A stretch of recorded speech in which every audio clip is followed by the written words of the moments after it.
എല്ലാവർക്കും വിനീത നമസ്കാരം. ശ്രീമദ് ഭാഗവതം ഏകാദശ സ്കന്ധം അധ്യായം 2 ശ്ലോകം 41, 42, 43, 44, 45 5 ശ്ലോകങ്ങള് ഇന്ന് നമുക്ക് നോക്കാം. നിമി നവയോഗി സംവാദം തുടരുന്നു. ഭക്തിയോഗം തന്നെയാണ് എല്ലാവർക്കും സുഖം. സകലരെയും ഒരുപോലെ ആനന്ദിപ്പിക്കുന്ന ഭക്തി, നല്ല ഭക്തി ഉണ്ടാവാൻ, ആ ഭക്തി ദൃഢമായിട്ട് വരാൻ എന്താ വേണ്ടത് എന്നതാ പറയുകയാണ് അടുത്ത ശ്ലോകത്തിൽ. കൃഷ്ണായ വാസുദേവായ ഹരയേ പരമാത്മനെ പ്രണതക്ലേശനാശായ ഗോവിന്ദായ നമോ നമഃ. കോമളം കൂജയൻ വേണം ശ്യാമളോയം കുമാരക വേദവേദ്യം പരം ബ്രഹ്മ ഭാസതാം പുരതോ മമ. ഓം നമോ ഭഗവതേ വാസുദേവായ.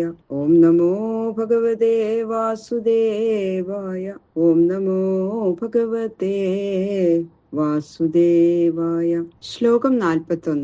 ഖം വായുമഗ്നിം സലിലം മഹീഞ്ച ജ്യോതിംഷി സത്വാനി ദിശോ ദ്രുമാദീൻ സരിൽ സമുദ്രാംശ്ച ഹരേ ശരീരം യൽ കിഞ്ച ഭൂതം പ്രണമേത് അനന്യ.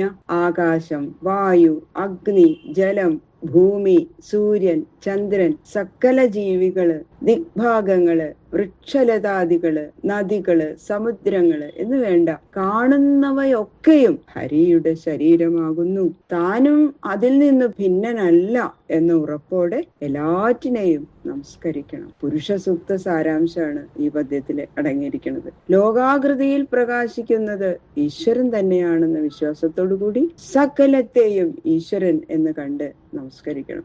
ഭക്തി പരേശാനുഭവോ വിരക്തി അന്യത്ര ജൈഷത്രികയേകകാല പ്രപദ്യമാനസ്യേഥാശ്നതസ്യു തുഷ്ടി പുഷ്ടി ക്ഷുതപായോനുഘാസം. ഇങ്ങനെ ഭജിക്കുന്നവനുള്ള ഫലം പരമപദപ്രാപ്തി തന്നെയാണ്. എന്നാൽ യോഗത്തിൽ പരിചയിച്ച് സിദ്ധി പ്രാപിച്ചവർക്ക് കൂടി ബഹുജന്മങ്ങൾ കൊണ്ടും സാധിക്കാൻ കഴിയാത്ത പരമപദപ്രാപ്തി എന്ന ഈ ഗതി നാമസങ്കീർത്തനം അത്രത്താലും ഒരു ജന്മം കൊണ്ട് എങ്ങനെയാ കിട്ടുക? അതിന് ഉദാഹരണം പറയണം. ബാഹ്യസുഖത്തെ കാംക്ഷിച്ചുകൊണ്ട് ഈശ്വരനെ ഭജിക്കുന്നത് കച്ചവടം പോലെയാണ്. അത് ശുദ്ധ ഭക്തി അല്ല. ഈ വിധമല്ലാതെ നിർവ്യാജമായി ഭഗവാനെ ഭജിക്കുകയും നാമകീർത്തനം ചെയ്യുകയും എല്ലാറ്റിനെയും ഭഗവത് ദേഹമായി കാണുകയും ചെയ്യുന്ന പുരുഷന് നിരതിശയ പ്രേമലക്ഷണയായ ഭക്തിയും ഭഗവാന്റെ ആ ഗുണം, ശക്തി, സ്വരൂപം എന്നിവയെ കുറിച്ചുള്ള യഥാർത്ഥ ജ്ഞാനവും ധനപുത്ര കളത്രാദി വിഷയങ്ങളിൽ വിരക്തിയും ഈ മൂന്നും ഭജിക്കാൻ തുടങ്ങിയ ഉത്തരക്ഷണം മുതൽക്ക് ഉത്തരോത്തരം വർദ്ധിച്ചു വരും. അത്രയുണ്ട് നാമസങ്കീർത്തനത്തിന്റെ ശക്തി. ഏതുപോലെ എന്നാൽ ഭക്ഷണം കഴിക്കണ ഒരാൾക്ക് ഓരോ ഉരുള അകത്തേക്ക് കഴിക്കുന്തോറും മനസ്സിന് സന്തോഷം, ഉദരപൂർത്തി, വിശപ്പിന്റെ ശാന്തി, ഇവ മൂന്നും ഒരേ സമയത്ത് ഉണ്ടാവും അല്ലെ? അതുപോലെ നാമസങ്കീർത്തനാദികളിൽ മനസ്സിരുത്തുന്ന പുരുഷനും ഭക്തി, വൈരാഗ്യം, തത്വജ്ഞാനം ഇവ മൂന്നും ഒരേ സമയത്തുണ്ടാവും ഈ നാമസങ്കീർത്തനം ചെയ്യുന്ന ഭക്തൻ. അപ്പോ ലൗകിക ദൃഷ്ടാന്തത്തെ സൂക്ഷ്മമായിട്ട് മനസ്സിലാക്കണം. ഒരിക്കൽ വയറു നിറയെ ഭക്ഷിച്ചാൽ അപ്പോഴത്തെ സന്തോഷം, ഉദരപൂർത്തിയും വിശപ്പും ഒക്കെ മാറും അല്ലെ?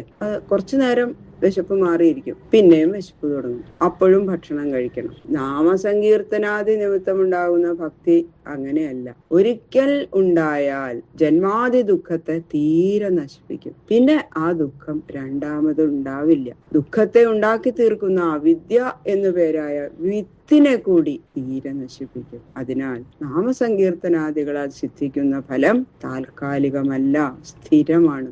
അപ്പൊ അലൗകിക ഭക്തിയുടെ വൈഭവം കാണിക്കാൻ ലൗകിക ദൃഷ്ടാന്തം മുഴുവനും മതിയാവില്ല. അതിനാൽ ഏകദേശമായിട്ട് ഉദാഹരണം കൊണ്ട് ധരിപ്പിക്കാൻ കഴിയുള്ളൂ. അങ്ങനെ ഭഗവത് പ്രസാദം സിദ്ധിക്കുമ്പോൾ ജന്മം സഫലമായി തീരും എന്നതാ അടുത്ത ശ്ലോകത്തിൽ പറയുന്നു. ഇത്യച്യുതാംഗ്രിം ഭജതോ നിവൃത്യ ഭക്തിർവിരക്തി ഭഗവൽ പ്രബോധ ഭവന്തി വൈ ഭാഗവതസ്യ രാജൻ തതഃ പരാം ശാന്തിമുപൈതി സാക്ഷാൽ. അല്ലയോ രാജാവേ, അങ്ങ് ഈ ഭക്തി മാർഗത്തെ ശ്രദ്ധിക്കണം. മുൻ പറഞ്ഞ പോലെ ക്രമേണ ഭഗവത് പാദകമലത്തെ സേവിക്കുന്നവർക്ക് ഭക്തിയും വിരക്തിയും തത്വജ്ഞാനവും ഉണ്ടാകുന്നതിനാൽ പരമശാന്തി ഉണ്ടാകുന്നു. ഇതുതന്നെയാണ് എല്ലാറ്റിനേക്കാളും ഉത്കൃഷ്ടം എന്നതിന് സംശയമില്ല. ഭക്ഷണം കഴിക്കുന്തോറും വിശപ്പ് മുതലായിട്ടുള്ള ദുഃഖങ്ങൾ മാറി സന്തോഷം ഉണ്ടാകുന്നത് പോലെ ഭഗവാനെ ഭജിച്ചാൽ ജനന മരണ ദുഃഖങ്ങൾ നിശേഷം നശിച്ച് പരമശാന്തി പ്രാപിക്കാം. അതിനാൽ ഈ ഭക്തിമാർഗം തന്നെയാണ് എത്രയും ശ്രേഷ്ഠം. അവിരക്തനും വിരക്തനും ജ്ഞാനിക്കും അജ്ഞാനിക്കും മൂർഖനും പണ്ഡിതനും ഒരുപോലെ സ്വീകരിക്കത്തക്കത് ഈ ഭക്തിമാർഗമാണ്. അതിനാൽ അന്ധക്കരണ ശുദ്ധി വന്ന അങ്ങേക്ക് ഇത് ക്ഷണത്തിൽ സിദ്ധിപ്രദമാണ്. ഈ ഭക്തിമാർഗത്തെ അങ്ങ് ദൃഢമായി സ്വീകരിക്കും എന്ന് കേട്ടപ്പോ ഭഗവത് ഭക്തന്റെ ലക്ഷണം എന്താണ് എന്ന് ചോദിക്കുകയാണ് രാജാവ്.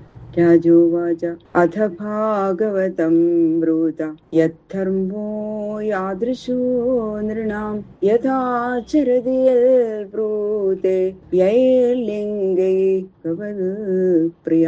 രാജാവ് ചോദിക്കാണ്, ഭാഗവതന് ഭക്തി മുതലായവ ഉണ്ടാകുമെങ്കിൽ ഭാഗവതന്റെ ലക്ഷണം എന്താണെന്ന് അറിയാൻ ഞാൻ ആഗ്രഹിക്കുന്നു. അദ്ദേഹത്തിന്റെ സ്വഭാവം, ജനങ്ങളുടെ ഇടയിൽ അദ്ദേഹം ആചരിക്കുന്ന സമ്പ്രദായം, അദ്ദേഹം സംസാരിക്കുന്ന വാക്കുകളുടെ രീതി, അദ്ദേഹത്തിൽ ഭഗവാൻ സന്തോഷിച്ചിരിക്കുന്നു എന്നതിനുള്ള ലക്ഷണം, ഇതെല്ലാം അങ്ങ് എന്നോട് ഉപദേശിച്ചു തരണേ എന്ന് അപേക്ഷിച്ചപ്പോ ഹരി എന്ന യോഗി അതിന് ഉത്തരം പറയുന്നു. ബാക്കിയുള്ള ശ്ലോകങ്ങള് നാളെ നോക്കാം.